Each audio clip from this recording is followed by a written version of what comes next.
today I have approximately 3,200 to 3,500 applications that have 100% everything and I could fund tomorrow.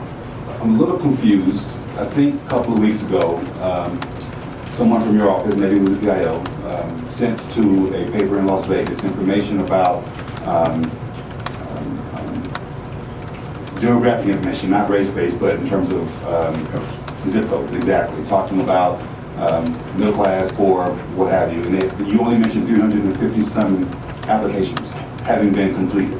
And now you're saying 3,500 are completed, and I'm a little confused about, and I want to offer context to the crowd that listens. We've been asking this office for a year and a half for demographic information on who's applied so that we can ascertain if, in fact, as my colleague to my right has said, that poor and middle class families are the ones who are applying for this. And what we've understood you to say is your applications didn't ask questions about demographic information. But so then how are you calculating whether someone is poor or middle class in order to answer the questions that you were to ask and answer them, Mrs. Harris? And secondly, explain this 350 versus 3,500, because the reason you put that out was to justify or to promote a position that the vast majority of the applicants have been people from poorer households. I would disagree that we put it out to make that case. We put it out to provide information that you have been seeking all along. And we have, as you indicate, been fully transparent. We intend to continue to be fully transparent because we have nothing to hide. Choice is in the best interest of these parents, and we have nothing to hide on that. By the way, this is a money committee, and I know that we are delving into some policy-based stuff, and we are using terms that are important. As your vernacular talks about choice, I talk about choice all the time too. Vouchers aren't the only form of choice. Okay, so you can call it ESA if you want to. I'm gonna call it a voucher, and what I'm gonna say is that's not the only form of choice that exists, and we support choice.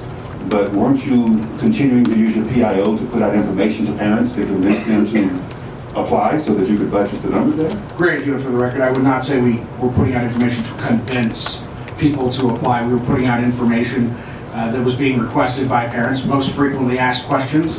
We would update a frequently asked question chart constantly based upon the number of questions we were getting on a particular topic. I will tell you the single most questions asked from the legislature on a particular topic, and you did not get us that information until 2 weeks ago, and then you gave it to the newspaper.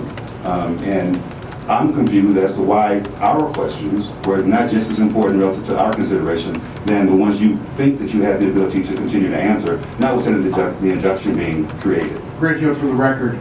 We provided this body with information on the zip codes of the applications in the previous system prior to the injunction back in January of last year. Once the injunction came in place, we did not have the ability to work through or process applications. Therefore, I could not cut and slice that data for you. You came to us asking for a PIO to advertise. You did advertise. And some would argue that you did more than advertise. You've been more than an administrator. You have been an advocate for this program. I have not been running ads. There hasn't been paid newspaper ads. Everything that has been talked about this program has been done from a earned media perspective. It is not a paid media perspective. If this committee or this body decided to fund ESAs tomorrow, which I hope you do, by the way. Keep hope alive. I will keep hope alive, Senator, for the 8,000 parents that deserve choice. And